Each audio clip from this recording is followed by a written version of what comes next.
जय हिंद साथियों, मेरा नाम है मोहम्मद अजहर पठान। और जैसे कि आप जानते हैं, जो लोग अपनी जिंदगी में बहुत ज्यादा संघर्ष करते हैं या कुछ मेहनत करके मुकाम हासिल करते हैं, मैं उन लोगों से आपकी मुलाकात कराता हूं। हमने आपको तरह तरह के इंटरव्यूज दिए हैं अभी तक। आज उसी कड़ी में एक और लाजवाब शख्सियत, बेहतरीन संघर्षशील व्यक्ति कहूंगा मैं, हमारे साथ जुड़ रहे हैं। हमारे साथ आज जो हस्ती है उनका नाम है श्री हसमत रजा उस्मानी साहब, जिन्होंने अपनी जिंदगी में बहुत ज्यादा संघर्ष किया था। तो हमने सोचा क्यों ना हमें भी इनकी जो जीवनी है, जो स्टोरी है, वो दिखानी चाहिए लोगों को कि जब ये कर सकते हैं तो आप भी कर सकते हो।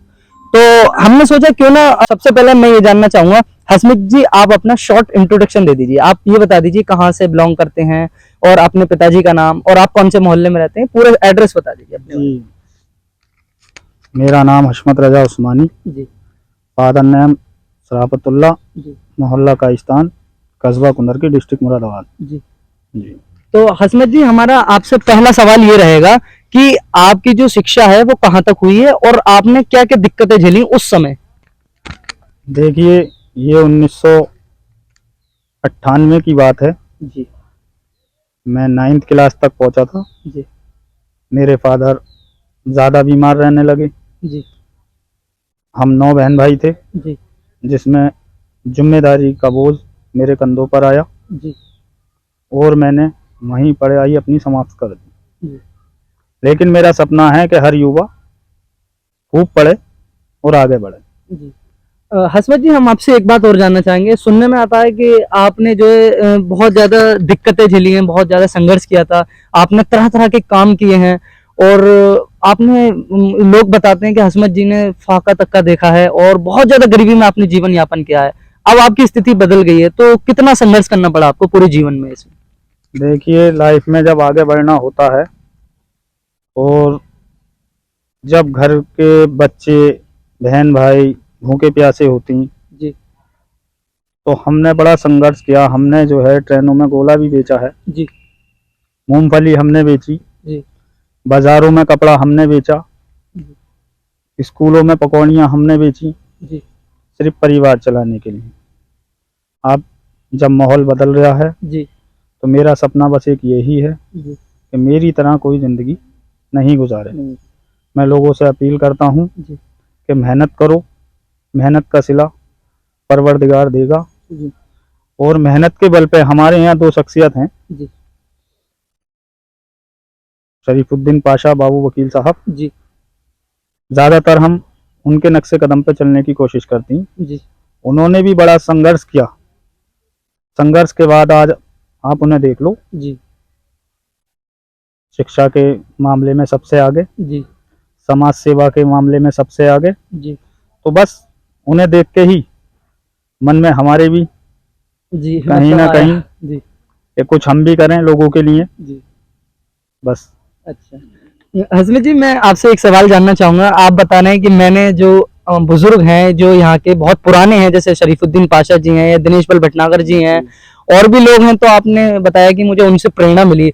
लेकिन मैं इस बात को नहीं समझ पा रहा हूँ, आपने बचपन जो है आपका वो बहुत ज्यादा तंगी में गुजरा है, बहुत गरीबी में गुजरा है। आप बता रहे हैं गोला बेचा है, मूंगफली बेची है, स्कूल में दिक्कतें देखी हैं, पकौड़ी बेची हैं और फैमिली को आपने चलाया, 9 बहन भाई हैं आप बता रहे हैं। तो इस पूरी जर्नी में क्या मजा भी आया इतना संघर्ष करने में? बहुत से लोग होते हैं हिम्मत हार जाते हैं, तो कुछ डिप्रेशन का शिकार हो जाते हैं या आत्महत्या कर लेते हैं, लेकिन आपने सारी चुनौतियों से लड़े आप और अभी भी लड़ रहे हैं आप, आगे मतलब लोगों की सेवाएं कर रहे हैं। तो ये कैसा रहा ये पूरी जर्नी? ऐसा है, खुदकुशी करना बेवकूफ़ी। जी और आज के नौजवानों से हम यही कहेंगे, खुदकुशी नहीं, संघर्ष करो। संघर्ष में बड़ा मजा है। जी और जब आप संघर्ष करोगे तो कहीं ना कहीं उसका सिला परवरदिगार आपको देगा। बेशक। हिम्मत नहीं हारनी चाहिए, हिम्मत है तो सब कुछ है। जी फिर मेरे साथ एक अकेली ज़िंदगी हसमत रजा की नहीं थी। जी मेरे बाप बीमार रहते थे, जी मेरी माँ, फिर मेरे 8 बहन भाई। जी तो मैं ज़िंदगी ख़त्म करके उन सबको ख़त्म करता नहीं, इसलिए ये बेवकूफ़ी है। जी संघर्ष ज़िंदगी में जितना कर सको इतना करो, सिला आपको हर कीमत मिलेगा। जी और समाज सेवा, समाज सेवा करने में कितनी खुशी मिलती है ये तो रब जानता है। बेशक। जिसने बुरा वक्त देखा हो जी और आज वो किसी की मदद करे तो उसे अपना पुराना वक्त याद आता है। अस्मित जी, हम आपसे एक सवाल और लेने की कोशिश करते हैं। आप ये बताइए, आप लोग बताते हैं, आज हम पूरी कुंदरकी में जैसे सर्वे भी करेंगे या घूमते रहते हैं तो हर बच्चा के जबान पर रहता है कि हस्मत रजा, हस्मत रजा। तो लोग आपसे इतनी मोहब्बत क्यों करते हैं? खासकर कुंदरकी वासी आपसे बहुत ज्यादा प्यार करते हैं। देखिए, मैं एक चीज यहाँ पे कहना चाहूंगा, हार जीत तो लगी रहती है, वो तो क्रिकेट हो या कबड्डी, कोई सा भी स्पोर्ट्स भी हो, तो हार जीत तो चलती रहती है, लेकिन एक वो होती है दिल से कनेक्टिविटी, आपको लोग दिल से प्यार करते हैं। और आप अभी भी सर्वे करेंगे, अभी तो कोई इलेक्शन का मूड नहीं है, मैं वैसी बात कर रहा हूँ एक औपचारिक, तो लोग आपसे इतनी मोहब्बत क्यों करते हैं कुंदरकी वाले खासकर? सिर्फ मोहब्बत की वजह, जी अपना व्यवहार अच्छा रखो, जी लोग आपसे अच्छा व्यवहार रखेंगे। जी हमने कभी भी ना किसी को बुरा कहा, ना किसी के बारे में बुरा सोचा। जी हम तो कस्बे को अपना मान के चलते हैं। जी किसी गरीब के यहाँ शादी हुई, मैं खुद गरीब हूँ, जी जी मैं आज भी गरीब हूँ, चाहे कहीं भी बैठा हूँ, लेकिन मैं आज भी गरीब हूँ। जी कोई मेरे यहाँ मेरी बहन शादी के लिए आए, जी मैं सोचता हूँ मेरे परिवार का सदस्य है। दवा दारू के लिए आए, जी मैं सोचता हूँ मेरे परिवार का सदस्य है। जब मैं उनके बारे में सोचता हूँ तो लोग तो मुझसे मोहब्बत करेंगे ही। बेशक। और ये एहसान है कस्बे का कि लोग मुझे इतना प्यार करते हैं। और इतनी सी उम्र में लोगों ने मुझे कहाँ से कहाँ बैठा दिया, ये सब दुआओं का सिला है। आज ये प्रॉपर्टी का काम, जी मेरा एक्सपोर्ट का काम जी छोटा मोटा चल रहा है, जी जी ये सब दुआओं का ही सिला है। प्रॉपर्टी के मामले में हमारे गुरु दिनेशवल भटनागर साहब, उन्होंने लोगों को 100-100 रुपए में मकान दे दिए। जी हमारे बाबू वकील साहब, जी उन्होंने 40 मकान अपनी तरफ से बिल्कुल मुफ्त बना के लोगों को दिए। जी देखा तो मन में हमारी भी उमंग जागी, क्यों ना हम भी ऐसा करें। इसका मतलब आप ये कहना चाह रहे हैं कि बड़े बूढ़ों से आपको प्रेरणा मिली? बिल्कुल प्रेरणा मिली। अच्छा, हसमत जी, मैं एक सवाल और पूछना चाहूंगा। जब समाज सेवा पे बात आ ही रही है, सुनने में आता है कि जब भी किसी मस्जिद में या मदरसे में या किसी बच्चे की कोई शादी होने जा रही है, या कोई बच्चा दिव्यांग है या विकलांग है, या किसी को कोई पैसे की जरूरत है, कुछ भी हो, तो सुनने में आता है कि सबसे पहले आपके पास जाया जाता है, या आप इस चीज में बहुत आगे रहते हैं, सबसे पहले आप ही का नाम आता है, हसमत हसमत। तो ये आपको कैसा लगता है कि एकदम से यार कोई मेरे पास आस लेके आ रहा है, तो आप उसे खाली मतलब लौटाते नहीं, ज्यादातर सुनने में आया, तो आप भरपूर मदद करते हैं? देखिए, जितनी मेरी औकात है जी मैं कोशिश पूरी करता हूँ। जी और ये सपना भी है, लगन भी है। अब मैं एक रजिस्ट्रेशन कराने जा रहा हूँ, जी। जिसमें मेरी सोच है कि ज़्यादा से ज़्यादा युवा पढ़ें। अच्छा कुछ गरीब तबके के लोग हैं, उनके मकान अपने हों, अच्छा गरीब बेटियों की शादी करें। जी एक चैरिटी बनाने जा रहे हैं, उसमें हम जितने भी हमारे सहयोगी साथी हैं, जी सर जिन्होंने बचपन में गरीबी देखी, आज अमीर हैं, जी उनका सबका सहयोग लेके इस काम को भी हम करेंगे और इंशाल्लाह जी कामयाब भी होंगे।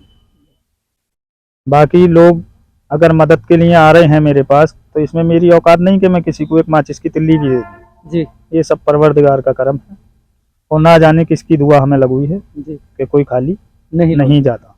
जी हसमत जी, देखिए, इंसान का जो व्यक्तित्व है वो साफ होना चाहिए। जरूरी नहीं है कि आपके पास कोई पद हो या कोई आप राजनीति में बहुत ऊंची हस्ती हो, लेकिन वो कहते हैं ना कि अगर आपके दिल साफ है, आपके अंदर हिम्मत है कि मुझे भी लोगों की खिदमत करनी है, लोगों की मदद करनी है, लोगों को फायदा पहुंचाना है। अल्लाह भी ये इरशाद फरमाता है कि आप लोगों की मदद करो, मैं आपकी मदद करूंगा।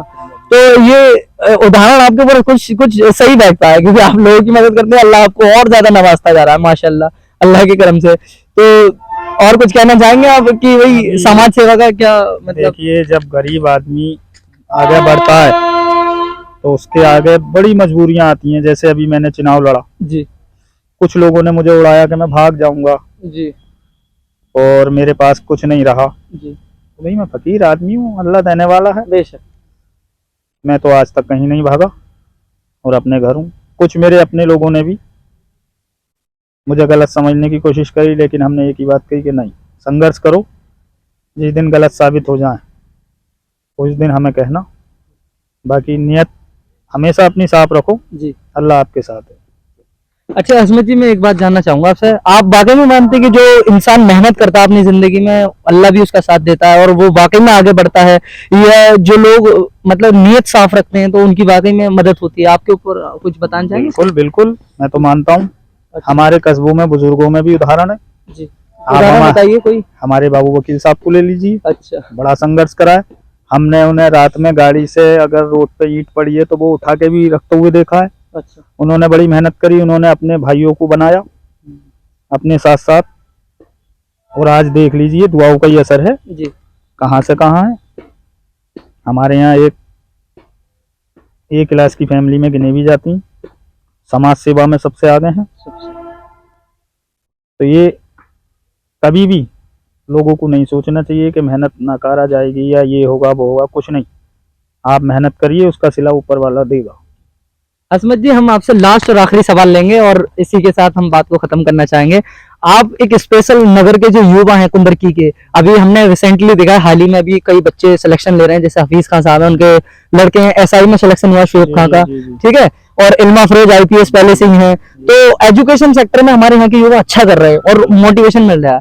तो आप भी अभी युवा ही हैं, मैं देख पा रहा हूँ माशाल्लाह। तो आप क्या कहना चाहेंगे युवाओं के लिए, क्या युवा आगे बढ़ सकते हैं और एजुकेशन? बिल्कुल बिल्कुल, लगन रखें। इल्मा बहन ने बड़ी मेहनत करी, जी, हमने उन्हें कोहरे के अंदर जी, रिलैक्सो के चप्पल में जी, ट्यूशन को जाते हुए देखा है। हमारा भाई ये जी, शुएब, शुएब, इसे भी हमने बड़ी मेहनत करते हुए देखा है। जी, मेहनत करी, देखो अल्लाह ताला ने उसका फल भी दिया। बेशक, मैं युवाओं से यही कहूँगा जी, कि मेहनत करते रहिए, कहीं ना कहीं इसका सिला आपको मिलेगा जरूर।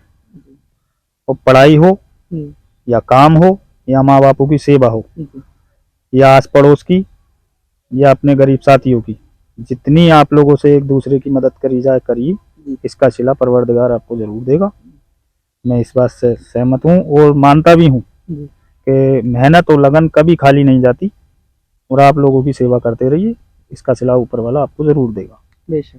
तो देखिए, ये थे हमारे साथ हसमत रजा उस्मानी साहब, जिन्होंने अपने पूरी जीवन परिचय आपके सामने रखा, अपना संघर्ष रखा, अपनी जो इनकी जिंदगी थी कठिनाइयों भरी वो रखी, और ये वाकई में काबिल तारीफ जर्नी है। एक वक्त ऐसा था हसमत रजा जी के साथ कि फाका भी हो गया था, और आज अल्लाह ने इतना नवाजा माशाल्लाह कि बहुत अच्छा इनका हिसाब किताब है और लोगों की बहुत ज्यादा खिदमत करते हैं। ये मैंने बहुत अच्छी कहावत सुनी है कि जितना आप लोगों की मदद करेंगे अल्लाह आपको उतना ही देगा, और वो उसकी मिसाल हसमत जी हमारे सामने बिल्कुल बैठे हैं। हसमत जी, आपसे बात करके बड़ा मजा आया, बहुत मैंने भी सीखा, और मैं सोचता हूँ ये जो लोग आपकी वीडियो देखेंगे ये भी बहुत कुछ सीखेंगे आपकी जीवनी से।